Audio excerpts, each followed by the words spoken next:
back to day 4 of my December daily. Today I am working again in my junk journal that I made, and I am working on day 4 like I mentioned. And first what I'm going to be doing is just mounting this photo on some cardstock.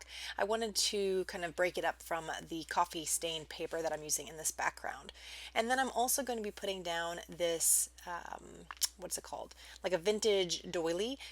It is actually a printable that I got from Little Benny, I think is what it is, on Etsy.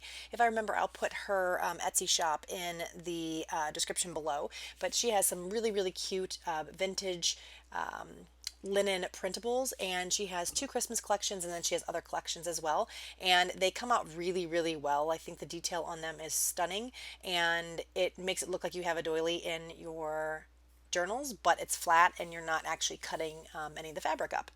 So I decided I wanted to add a little journaling onto this spread, and I'm just using this card. This is a Hip Kit, like a December documented type of card, 3x4 card, and I thought it was just a little too white, so I'm using my vintage photo to distress it, and that's a new tool I got. It's one of those, I don't know, those like inking brushes. I don't remember the brand name. If you guys are interested in it though, let me know and I'll leave that. Let me know in the comments below and I can let you guys know what those brushes are. But I love how it gives a really soft look and no harsh lines. So I thought it worked perfect for this, just to make it a little bit different color. I'm going to be making these tabs here out of circle stamps, and that was the stamps that I showed you from Ali Edwards quite some time ago from a December daily. I don't believe it was last year. I think it was the year before that I got that, and I'm just inking around those just to make it fit in with the inked card that I did. And so I'm just going to glue those two pieces together, and I'm just distressing them just a little bit more with that same ink blending tool there. And I'm going to end up putting a little piece of cardstock in between that because they're a little thin and they're a bit flimsy. So off camera I decided to sew the card. I wanted to have some zigzag stitch, and I thought the contrast to the black thread was going to look nice, and then just use my vintage typewriter to type in the journaling on the back. So now I'm just pulling out that cardstock to punch another circle, and then I'll just sandwich that between, and then they'll have a little bit more heft to them.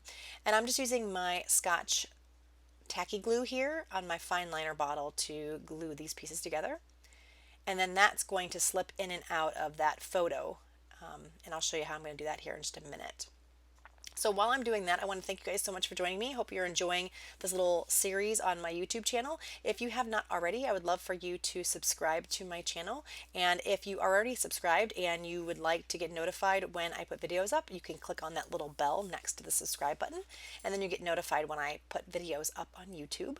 And if you are enjoying the series, make sure you check out the other videos in the series and give me a thumbs up on this video. I'd super appreciate it. It's very helpful and it lets me know that you guys are interested in what I am putting up. So I'm just taking that 3-in-1 beacon glue, and I'm just adding the glue all in the different places where the card's not going to be, and I made sure I left plenty of room for the card to slip in and out of the pockets. Now I'm looking through some of these metal Tim Holtz little tags, and I pick out a number 4, and I already have that charm in the top right hand corner, so I am going to unclip it and add that number there. I thought it worked really well, and since I had the charm sitting there already, it works. So I'm going to kind of play with this a little bit. I'm going to take everything off for the most part and then put it back on. I want it to be more in the forefront, and I'll show you a close-up of that in a little bit towards the end of the video, or at the end of the video I think, so you can see what that charm looks like. So now I have everything there glued down, and I wanted to add some more embellishment in the bottom right of this photo, and so I picked this Peace on Earth Tim Holtz kind of metal piece, and I wanted to back it with something because it was kind of getting lost on the photo. So I'm looking through some of these vintage pieces, but then I decided just to pull out some dyed cheesecloth. So I'm going to use this dyed cheesecloth and a little bit of fabric, and I'm going to sew the little charm down with just some black thread. And that black thread just kind of goes with the theme of everything else I've used in this album, so I thought it worked out well. And I'll just sew those two ends down, and then I'm going to glue it right there. And I'll probably trim off a little bit extra of that cheesecloth because it's a little bit too much, but you'll see that here in a little bit. So I'll fast forward so you don't have to watch me doing all of this sewing, but I'm just basically doing about 3 or 4 stitches on each side just to make sure it stays down. And then I'll use the 3-in-1 glue again to glue it down here to the bottom of the photo. And since it was a little too long, I am trimming it, and then I'm just kind of pulling out the strings because I still want that kind of ruffled edge of the cheesecloth. I didn't want it to look perfectly straight.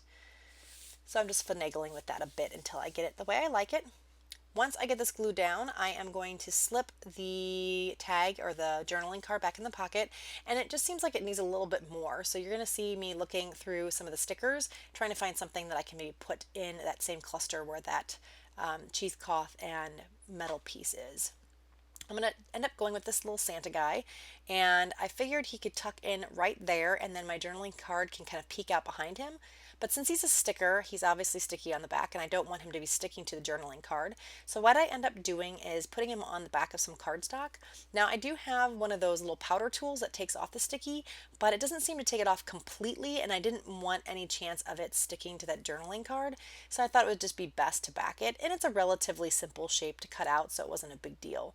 So I just did that, and then I'm going to add some glue to a couple places on his little body, and that's pretty much it. Just a super simple page today. I hope you guys enjoyed it, and like I said, if you have any questions about anything, leave those in the comments below, or if you just want to chit chat, I love hearing from you guys, so I would love to hear comments from you. I will be seeing you hopefully really soon in the next video. Just stay tuned for a little bit of a close-up of the page. I'll bring it up to the camera so you guys can see it just a little bit better, and then I'll show you off that charm too so you can kind of see how that ended up turning out. All right guys, thank you guys so much, and I will talk to you again next time. Bye!